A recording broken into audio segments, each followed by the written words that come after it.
سائنسدانوں کا کہنا ہے کہ بظاہر اومیکرون قسم بہت زیادہ متعدی ہے، مگر کرونا کی دیگر اقسام کے مقابلے میں کم جان لیوا ہے۔ یہ انڈیا حالیہ 6 تحقیقی رپورٹس میں سامنے آیا، جن میں سے 4 رپورٹس 25 دسمبر کے بعد پیش کی گئی، اور ان سب میں دریافت ہوا کہ اومیکرون سے مریضوں کے پھیپھڑوں کو اس طرح نقصان نہیں پہنچتا جس طرح ڈیلٹا اور وائرس کی دیگر اقسام پہنچاتی ہیں۔ یہ سب تحقیقی رپورٹس اب تک کسی طبی جریدے میں شائع نہیں ہوئی، مگر لندن کالج یونیورسٹی کے وائرولوجی پروفیسر ڈینان پلائے نے بتایا کہ اومیکرون میں موجود تمام میوٹیشنز سابقہ اقسام سے مختلف ہیں، جس کے نتیجے میں اس کی مختلف خلیات کو متاثر کرنے کی صلاحیت تبدیل ہوئی۔ انہوں نے بتایا کہ ایسا نظر آتا ہے کہ یہ نئی قسم نظام تنفس کی نالی کے اوپری حصے یعنی حلق کے خلیات کو زیادہ متاثر کرتی ہے اور پھیپھڑوں کے مقابلے میں وہاں اپنی نقول زیادہ تیزی سے بناتی ہے۔ یہ سب ابتدائی ہیں، مگر سب تحقیقی رپورٹس میں اسی بارے میں توجہ دلائی گئی ہے۔ اگر وائرس اپنی زیادہ نقول حلق میں بناتا ہے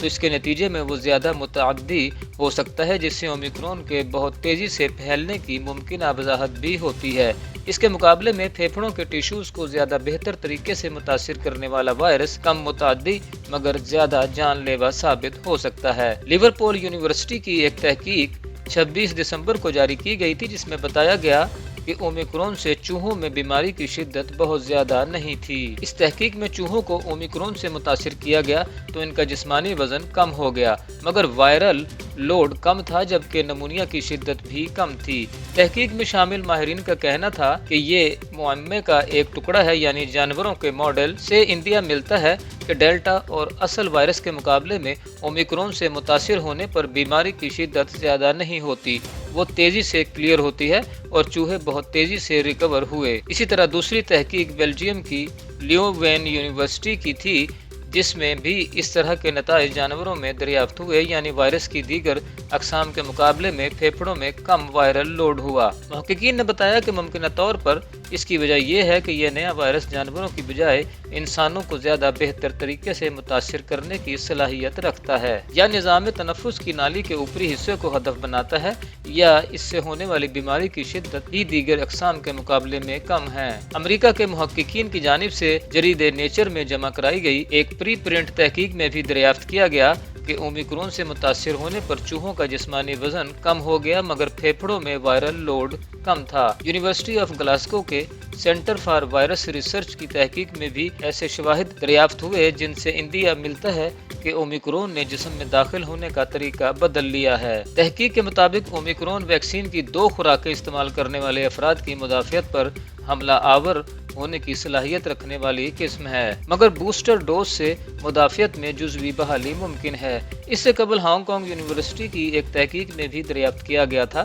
کہ پھیپھڑوں میں اومیکرون سے ہونے والی بیماری شدت دیگر اقسام کے مقابلے میں کم ہوتی ہے۔ کیمبرج یونیورسٹی کی ایک تحقیق میں ویکسینیشن کرانے کے بعد اومیکرون سے متاثر ہونے والے مریضوں کے خون کے نمونوں کی جانچ پڑتال میں دریافت ہوا کہ یہ نئی قسم ویکسین سے بننے والی مدافعت پر حملہ آور ہو سکتی ہے، مگر پھیپھڑوں کے خلیات میں داخل ہونے میں زیادہ کامیاب نہیں ہوتی۔ محققین نے بتایا کہ یہ مانا جاتا ہے کہ پھیپھڑوں کے ٹیشوز میں گہرائی میں بیماری کے پہنچنے کے نتیجے میں زیادہ سنگین بیماری کا سامنا ہوتا ہے۔ ماہرین نے بتایا کہ یہ مانا جاتا ہے کہ پھیپھڑوں کے ٹیشوز میں گہرائی میں بیماری کے پہنچنے کے نتیجے میں زیادہ سنگین بیماری کا سامنا ہوتا ہے۔ ڈیلٹا میں موجود میوٹیشن سے دیگر اقسام کے مقابلے میں زیادہ بہتر طریقے سے پھیپھڑوں کے خلیات میں داخل ہونے کا موقع ملا۔ اس کے مقابلے میں اومیکرون کے اسپائک پروٹین کافی مختلف ہیں، اور لیبارٹری ٹیسٹوں سے معلوم ہوتا ہے کہ اومیکرون ڈیلٹا کے مقابلے میں پھیپھڑوں کو زیادہ بری طرح متاثر نہیں کرتا۔ در حقیقت اومیکرون سائنس کے خلیات کو زیادہ متاثر کرتا ہے، اور اسی وجہ سے ممکنہ طور پر مریضوں میں بیماری کی علامات کی شدت معمولی ہوتی ہے۔ حقیقی دنیا کا ڈیٹا اس دریافت کو سپورٹ کرتا ہے، اور ڈیلٹا قسم کے مقابلے میں اومیکرون سے متاثر بہت کم افراد کو ہسپتال میں داخل ہونے کی ضرورت پڑی ہے۔